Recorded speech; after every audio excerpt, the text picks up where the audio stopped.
నమస్తే అన్న. నమస్తేనా. ఏడు మిరవ దాట ఎంత వేసారు మీరు? నేను ఎకరం 26 సెంట్లు వేసా. ఎకరం 26 సెంట్లు అన్న. ఏది ఈ సంవత్సరం పాపం మిరవ తోటలో అందరూ కూడా ఏదో అన్ని ఇబ్బంది పడతా ఉంటున్నారు. ఏందని పరిస్థితి అసలు? అది తామర పురుగు అనేది వచ్చేసింది.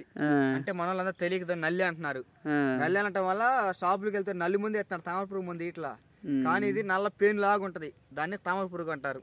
అన్న ఈ మిరవ దాట మీరు అంటే రకాలు ఉంటాయి కదా, ఏ నేలలో వేస్తే మంచిగా పండుద్దో మీరు చెప్తారు కొంచెం, మొదటి మొక్క నుంచి అట్లా. అయితే నల్ల నేలలో కొద్దిగా ఎత్తు నేలలో అయితే ఆరుదళ్ళు వేసినా కానీ కొత్త నీళ్ళు ఎక్కువ పడ్డా ఎమ్మటిని ఆరుతా ఉండే నెల ఇవన్నీ వేసుకోవచ్చు. కాస్త పాటి నేలని దంతల పొలాలు ఉంటాయి కొంతమందికి, అచ్చ మరస నేలలు ఉంటాయి, ఆ నేలలో కూడా వేసుకోవచ్చు, ఇబ్బంది ఉండదు. అయితే చేను పెట్టగానే వాటం ఎక్కువ ఉంటే నీళ్లు పెట్టగానే 4-5 రోజులు ఆరిపోతే మొక్క అనేది పెరుగుదల బాగుంటది. వాటం అంటే నీళ్ళు ఒక చోట నుంచి వచ్చి ఇంకో వైపు పోయేటట్లుగా, పల్లం ఒకవైపు మెరక ఒకవైపు పలం ఉండేటట్టు, నీరు నిలబడకుండా పోయేటట్లుగా. అని ఈ మిరవ తోటలో అంటే తెగులు ఉంటాయి కదా, ఆ తెగులు గురించి చెప్తారా? అంటే మెయిన్ ఈ తెగులు వల్ల పంట ఇబ్బంది పడుతుంది. రైతుల్ని వేరుకుళ్ళు బాగా ఏదిచ్చింది. అది వస్తే ఇప్పుడు ఒక మొక్క వచ్చింది ఒక సాలు బారికి వెళ్ళిపోయింది. ఆ సాలు వెళ్ళిపోయాక పక్క సాలు మొత్తం స్ప్రెడ్ అవుతా ఉంటది. అది ఇంకా మొక్కలు చచ్చిపోయాయి, రైతుకు బాగా నష్టపోయేవాడు. ఈ సంవత్సరం దాని ప్రభావం చాలా తక్కువగానే ఉంది. ఏదో బొబ్బర తెగులు కూడా అంటారన్న, మెయిన్ అది కూడా అంటారు, ఏదో వైరస్ కూడా. దానికి ఖరీదుగల మందులు కొడితే బొబ్బర అనేది కంట్రోల్ అవుతుంది, వేరుకుళ్ళు కంట్రోల్ అనేది లేదు. ఏ మందు కొట్టినా వదిలిపెట్టడం. ఇంకా దాంతోపాటు తామర పురుగు మంచి సమస్య అని చెప్పి నేను తిరిగాను. రావటం వల్ల ఇక చూడండి, ఆకులు అనేది ఇంత క్లారిటీగా కనిపించవు, అది ఎర్రగా వచ్చేసి ఆకు అనేది గీకుతా ఉంటది. ఆకు గీకినప్పుడు ఏం జరిగిందంటే కొన్ని రోజులకి ఆకు పండు బారిపోయింది, ఆకు రాలిపోయింది. దాని ఉధృతి ఎక్కువ ఉంటే ఆఖరికి ఆకులు లేకపోతే కాయలు కూడా గీకిద్ది, అది కాయలు కూడా తింటది. అందువల్ల ఏంటంటే కాయకు మంగు మచ్చ అంటారు. కాయ మీద నల్లగా వచ్చింది, కాయ ఎర్రగానే ఉంటది, కాయ మీద మంగు మచ్చ వచ్చింది.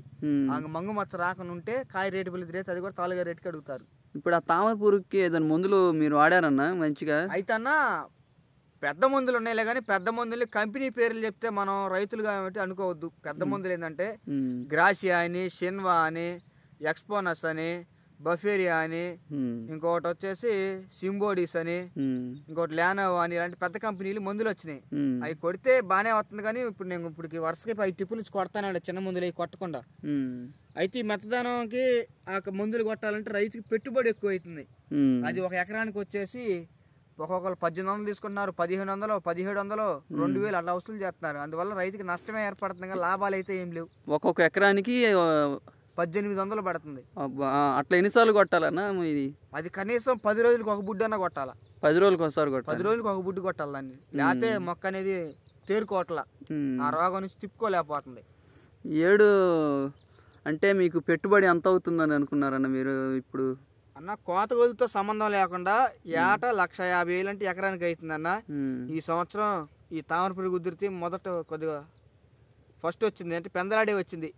డిసెంబర్లో రావటం వల్ల మంచి కాపు వంగే టయానికి తామర పురుగు వచ్చింది. ఆకు పూతంతా రాలిపోయింది, ఆకులు లేకుండా పోయినాయి, మొక్కలు కాస్త తేడా పడ్డాయి అన్న. అందువల్ల అది ఇబ్బందిగానే పెట్టింది ఈ సంవత్సరం బాగా. ఈ సంవత్సరం మరి మీ పంట మీది పర్లేదా? డిసెంబర్ నెల తేడాగానే ఉంది, కానీ డిసెంబర్ నెల సంక్రాంతి పండుగ వెళ్ళిపోయింది. సంక్రాంతి పండుగ వెళ్ళిపోయిన కాంచి కొంచెం మళ్ళీ బలాలు చల్లటం మొదలు పెట్టాము. కత్తి మొక్కనే చుట్ట సుతారంగా ఇప్పుడే మళ్ళీ కత్తి అనుగం వేసుకొని పచ్చగా మొత్తాన్ని కొద్దిగా పూత పిండి వేసుకుంటాం. కాపు ఓకేనా మీకు? ఇదిగో నా సంక్రాంతి పండుగ పోయిన కాడి నుంచి ఇది కొట్టినందువల్ల చూడండి, ఈ చిన్న చిన్న కాయలు ఉన్నాయి, ఇంకా ఈ పెద్దవి కాలేదు. 4 రోజుల కాయలు కదా, ఈ పెద్దవి ఇట్లానే ఉంటాయి. మరి ఎట్లన్నా ఇప్పుడు కింట మిరపకాయలు ఎంత ఉన్నాయి? అక్కడే దెబ్బతిన్నామన్న, ఖర్చు కాడు కూడా వెనకాడలేదులే కానీ.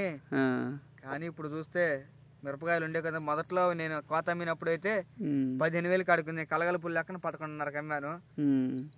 తర్వాత మళ్ళీ 14కి వచ్చింది, ఏదో 13,300కి అట్లా అమ్మాము. ఇప్పుడు వచ్చేసి మరి దిగజారిపోయింది, 13,000 అంటున్నారు. ఇప్పుడు అన్న ఇప్పుడు రేట్లు తగ్గాయి మిరపకాయలకి అంటున్నారు, మరి కూలీ రేట్లు ఏమో 300 నుంచి 400 అంటున్నారు. కూలీ రేట్లు కాడ కూడా జనం బాగా ఇదవుతున్నారు అన్న. ఇప్పుడు నా చేను ఉంది, కాయ వచ్చింది, 4 రోజులు ఆగటం వల్ల నష్టం ఏమి లేదు. కానీ రైతు ఏం చేస్తాను, నేను కాయ కోపాను ఎగబడి ఆటోమేటిక్ వాళ్ళే కూలి రేట్లు పెంచుకొని జనాన్ని ఇబ్బంది పెడుతున్నారన్న. రైతుకి రైతే శత్రువు అయ్యాడు, కానీ బయట వాళ్ళు కూలోళ్ళు మన పురుగు మందు కొట్లోళ్ళు శత్రువులు కాలేదన్న. రైతు తన సొంత సుప్రభోజాలను చూసుకొని ఆయన నేను గోపియాలి నేనే తొందరగా గోపియాలని వ్యవహారం చేసుకోవటానా అసలు ఇది పోతుంది. ఇప్పుడు ఎకరానికి వచ్చేసి 10 కింటాకి 13 మంది పట్టేవాళ్ళు. జనాన్ని వీళ్ళు ఎగబడి పిలవటం, దాంట్లో చిన్నపిల్లలు రాని కోయటం చేతగాని వాళ్ళు వీళ్ళందరూ కూలి ఎక్కువ వస్తుంది, పిల్లల్లో కూర్చునే వాళ్ళు కూడా కాయలు కొట్టడానికి వస్తున్నారన్న. రావటం వాళ్ళు ఏం చేస్తుంటే కింటాకి 12 మంది కోసే కాయల్ని 16 మందికి వస్తున్నారు. అప్పుడు రైతుకి ఆటోమేటిక్గా తడిసి మోపడి అవుతుంది. అది రైతు అర్థం చేసుకోవట్లా, ముందు కోపియాలి అని ఆగుతున్నాడు. ఇప్పుడు ఈ తెగుళ్ళ ద్వారా కానీ ఏదని కానీ మీరు ఇట్లా మందుల షాపులకి వెళ్తారు కదా, మీ అదే పురుగు మందుల షాపుల దగ్గర వెళ్తారు కదా, అక్కడ రేట్లు వాళ్ళు దారుణంగా తీసుకుంటున్నట్టు మీకు ఏమైనా అనిపిస్తుంది? అంటే నేను ఎక్కడ ఉన్నా కానీ ఒక్కో దారుణంగా కాదు, రైతుని పెట్టుబడి పూర్వకంగా ముందు వ్యాపారస్తు తింటున్నాడు. ఇది పురుగు మందులు అన్న. ఎక్స్పోనస్ మాకు దగ్గర పాటలో తీసుకుంటే 1500. అదే కొద్దిగా పట్నం వెళ్ళి కాస్త సత్తనపల్లి నర్సాపేట అట్లాంటి ఏరియాలకు వెళ్తే అక్కడ 1450 1400. అక్కడికి ఇక్కడికి పెట్రోల్ ఖర్చు అయ్యేది 30 రూపాయలు లేదా 50 రూపాయలు అయింది.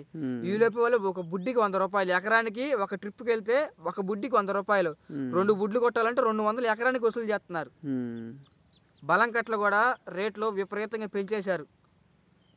ఒక బలం కట్ట 1435 కట్ట వచ్చేసి మా ఏరియాలో 1800 1850 రూపాయలు తీసుకున్నారు. ఒకప్పుడు మేము ఎరిగినప్పుడు దాన్ని 1200 1300 మహాఘనం అయితే.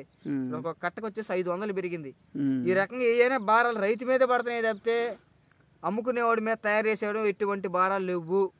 మీరు ఇప్పుడు మిరపకాయలు ఇక్కడే అంటే ఊర్లోనే వస్తారు కదా, వ్యాపారస్తులకు అమ్ముతారా లేదంటే మీరు కూడా అక్కడ ఏసీలు అంటారు అక్కడికి వెళ్ళి అమ్ముతారు మీరు? అంటే ఏసీ కాదు కానన్నా గుంటూరు యార్డు. గుంటూరు యార్డుకి వెళ్తే అక్కడ కూడా 100కి 99% వ్యాపారస్తులే లాభపడుతున్నాడు. అక్కడ కూడా రైతులకి చాలా మాకు వచ్చేసి ఇప్పుడు గుంటూరులో 14,100 14,200 ఆడ పడుతుంటే మా ఊర్లో 13,000 కొంటున్నారు. అదే గుంటూరు పోతే 1000 రూపాయలు మన కలుత్తిలో ఒక 500గా ఒక టిక్కీ ఖర్చు వచ్చేదని అక్కడికి వెళ్తే అక్కడ 12,000 కూడా అమ్ముతాం లేదని భయం వేస్తుంది. మరి ఇక్కడ వ్యాపారస్తులు కొన్నప్పుడు ఇతగాడికి అక్కడ పడుతున్నప్పుడు మరి రైతుకు కూడా కనీసం అంత కాకపోయినా ఒక 200-300 తగ్గించన్నా ఆ లెక్కలో పడితే పర్వాలేదు అనిపించింది. మరి ఇంత దారుణంగా అంటే కష్టం. రైతు పని చేయాలంటే భయపడుతున్నారు. ఇంజనీరింగ్ అంటే సాఫ్ట్వేర్ కూడా సాఫ్ట్వేర్ అవ్వాలనుకున్నా, డాక్టర్ అవ్వాలనుకుంటున్నాడు. కానీ రైతు కొడుకు పొరపాటు రైతు అవ్వాలనుకోవట్లా. దేశానికి రైతే ఎన్నుముక, రైతే నాడి, రైతే గొండకాయ అంటారు. ఇవన్నీ పిచ్చి మాటలు.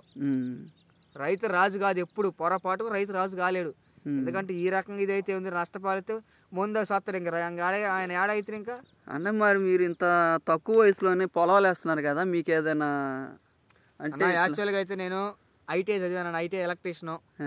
అయితే ఐటీఐ ఎలక్ట్రీషియన్ అయితే సిటీకి వెళ్ళి మనం బతకలేక, మన కొత్త వాతావరణం మనం ఉండలేక మన ఊర్లోనే పనులు చేసుకుంటా. నేను అదే విధంగా రైతులకు ఉపయోగపడే తైవాన్ ఇంజిన్ రిపేర్ చేస్తా. అయితే నాది పల్నాడు జిల్లా నగరికల్ మండలం చాగల్ గ్రామం. నేను తైవాన్ ఇంజిన్ రైతుని వీళ్ళలాగా వ్యాపారస్తుల్లాగా నేను ఇచ్చేయను. రైతు నా కాడికి వచ్చాడు అంటే ఆనందంగా వెళ్ళాల్సిందే. పని చేసిందంటే పనిపూర్వకంగా కూడా నేను మనిషికి దెబ్బ తగలకుండా తీసుకుంటా రేటు. వస్తువు కూడా అందరి మీద నువ్వు ఎక్కడికి వెళ్ళి ఆరా తీసుకున్నా కానీ ఒక చిన్న వస్తువు ఉంటుంది, ఒక వాచర్ ఉంటుంది, వాచర్కి కూడా 3 రూపాయలు 4 రూపాయలు డిఫరెన్స్ చూపించి నేను తీసుకుంటా. నా కాడికి వస్తువు ఏదన్నా వస్తే 2000 అయినట్టు ఏమో 2000 అనుకుంటారు. అదే సిటీకి కానీ సత్తెనపల్లి, పేట, గణపవరం వెళ్తే కనీసం 2500 అవుతుంది, ఇంజిన్కి 3000 అవుతుంది అంటున్నారు. కానీ మరి అది ఎందుకు అవుతుందో అర్థం కావట్లా. 500 లాభం అంటే కొంచెం రైతుల పూర్వకంగా అయితే మనం ఆలోచించాలా అన్న. మరి ఇప్పుడు కొత్తగా ఎవరైనా మిరపతోటలు వేయాలంటే వాళ్ళకి లాభం ఉంటుందా లేదంటే ఇప్పుడు 25 అయిపోవస్తుంది, వచ్చే మళ్ళీ పంటలు స్టార్ట్ అవుతాయి కదా, జూన్ జూలై నుంచి వేస్తారు కదా. అవునవును. వాళ్ళకి మీరు ఏం చెప్తున్నారు? మిరపతోట వేయటం వల్ల ఉపయోగం ఉంటుందా ఉండదా? ఉంటే మీరు ఎలా వేయమంటున్నారు? అయితే ఈ సంవత్సరం వర్షాలు ఎక్కువ పడ్డాయి, మెరక పొలాలు తీసుకోండి. మెరక పొలాలు తీసుకున్న తర్వాత మీరు ఎంచుకునే విధాయకంలో ఇప్పుడు కొత్తగా ఇత్తనాలు సీడ్లు వచ్చినాయి. ఎలాంటి అంటే బొబ్బరం తట్టుకునే రకాలు. ఆరుమూరు అన్నారు, ఆరుమూరుని 7 అసలు లైక్ చేసే లేరు. షార్క్ వన్ కొంచెం బెటర్గా సేల్ అవుతుంది, ఖర్చు తక్కువ, దానికి మనకి ఎక్కువ అన్నట్టు. ఖర్చు తక్కువ, దిగుబడి ఎక్కువ షార్క్ వన్కి. తేజాలు అయితే తేజాలో కూడా 2 రకాలు ఉన్నాయి, మామూలు రకాలు ఉన్నాయి. ఇప్పుడు అటు సీడ్లు వచ్చినాయి అంటే బొబ్బర తట్టుకునే రకాలు వచ్చినాయి తేజాలో కూడా. అవి వేసుకోవటం లేదంటే బొబ్బరకి ఎక్కువగా మందులు కొట్టే పని ఉండదు. నా చేలోనే నేను 2 విత్తనాలు వేసా. ఒకటి నార్మల్ వేసాను, ఒకటేమో స్టార్ ఫీల్డ్ వెళ్తే ఖమ్మంకి విత్తనం వేసా. ప్రమోట్ కోసం కాదు నేను చేస్తున్న వీడియో, రైతులు తెలుసుకుంటారని చెప్తున్నా. ఈ విత్తనం ఏంటంటే కొంచెం కాయ సైజు తక్కువగా ఉంటుంది, అదే విధంగా రోగ నిరోధక శక్తి ఎక్కువ ఈ రకానికి. అంటే తెగులు రాకుండా తట్టుకుంటది. డిసెంబర్ నెల వెళ్ళిపోయటానికి మొక్కలు ఇంకా పెరుగుదల ఉండవు. అట్లాంటి టైంలో కూడా ఈ రకాలు అయితే గ్రోత్ ప్రమోటర్లు వేయటం వల్ల ఒక తంతు అనేది వేయటానికి ఆస్కారం ఉంది. ఓకేనా, అంటే మీరు కొత్తగా వేసే వాళ్ళకి ఆ మెరక పొలాలు వేసుకుంటే మంచిది అంటారు. మెరక పొలాలతో పాటు విత్తనాలు కూడా పాత రకాల విత్తనాలు వద్దు. 5 సంవత్సరాల కింద మ్యానుఫ్యాక్చరింగ్ అయ్యి అప్పటి నుంచి ఒకే రకం పేరు అలాంటివి వద్దు. ఈ సంవత్సరం మార్కెట్లోకి బొబ్బరం తట్టుకునే కొత్త రకాలు వేసుకోండి. రైతు అనేది పెట్టుబడి తగ్గిద్ది వాటికి, ఎందుకంటే ఇమ్యూనిటీ పవర్ ఎక్కువగా ఉంటుంది ఆ రకాలకి. వాటినే ఎంచుకోవటం వల్ల మంచి ఫలితాలు ఉంటాయి రైతుకి. ఓకే అన్న, మీ పొలం అయితే మరి మంచిగా ఉందని మీరు ఆశిస్తున్నారా, లేదా ఏదైనా ఇబ్బందులు ఉన్నాయి అనుకుంటారు మీ పొలం? ప్రస్తుతానికి అయితే నెంబర్ 1 అయితే నేను చెప్పలేమన్నా. ఈ ఎండలు ఎక్కువగా అవటం వల్ల కానీ బెట్ట వల్ల కానీ పండు గోడ సమస్య ఎక్కువగా ఉంది. దానికి కూడా మందులు ఆడుతున్నాము. కొంచెం ఇప్పుడిప్పుడే కొంచెం నిలబడుతుందని ఆశిస్తున్నాను. నీళ్లు పెట్టడం వల్ల నీళ్లు పెట్టిన కానీ గోడ ఆగింది రాలకుండా, బెట్ట ప్రభావం తట్టుకొని. సరేనా, ఉంటా మరి. సరేనా.